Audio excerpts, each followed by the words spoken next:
Ya MC Garabi, kwanza taarifa imekufikia kutoka kwa nani? Taarifa kwanza ilikuwa kutoka kwa binti mmoja anaitwa Stella. Huyu Stella alikuwa ni mfanyakazi wake Pilipili miaka ya nyuma. Alikuwa ni sekretari wake. Kwa hiyo amenipigia akitaka uhakika. Sawa? Ndio.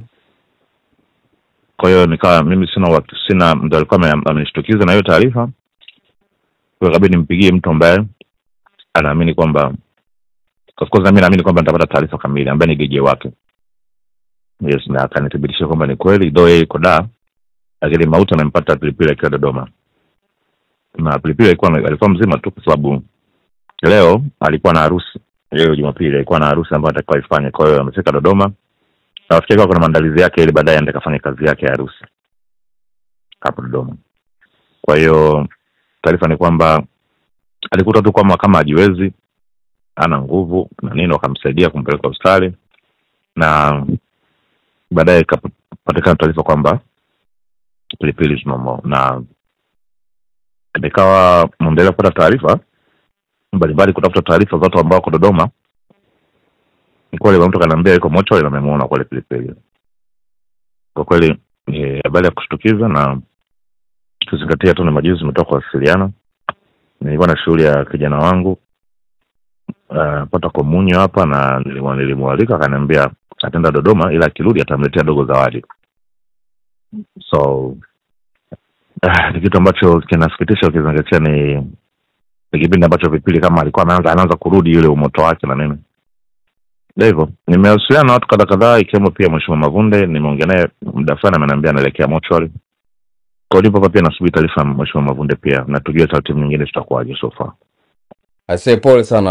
Wewe ni mtu ambaye ulishiriki kwa kiasi kikubwa sana kumrudisha. Najua hapa katikati alipitia mambo mengi sana. Lakini baada ya kushine na kiatu chake cha dhahabu, nafikiri hiyo pia ilikuwa ni kama public sympathy, yani kwamba watu walimuonea huruma na wewe pia uliguswa ukaamua kuanza kumsaidia na kadhalika. Alikuwa amestawi kwa kiasi gani mpaka bahati mbaya anakuja kufariki? Alikuwa amestawi. Yani alikuwa amerejea kwenye maisha yake ya zamani kwa kiasi gani? Pilipili was very okay, na yani kipindi cha mwishoni hapa kuna watu wanafikiri labda alikuwa na bana depression na nini. No, Pilipili was very okay, na amerudi, kazi imeanza kuwa nyingi, simu zinaita sana. Yes, na always amekuwa ni mtu akaniambia daga na bila kushukuru. Lakini pia kama hivyo alikuwa ameanzisha mpaka podcast na nini. Yani alikuwa na vitu vingi, na sasa Pilipili alikuwa anaanza kuwa na mipango mingi ya kuanza kustawisha ile ngome yake. Yes, ana vitu zake ambazo ziko zinakuja end of the years. Anafanyaga na kwa alikuwa amerudi, he was very okay. Na nakwambia alikuwa na kazi, anaenda kazini. So hivyo mauti amemkuta akiwa Dodoma, maki Dodoma ndo kwao huko. Tuendelee kufanya mawasiliano kujua tunausindikizaje ndugu yetu. Sawa, pole sana mama. Asante sana bro, thank you.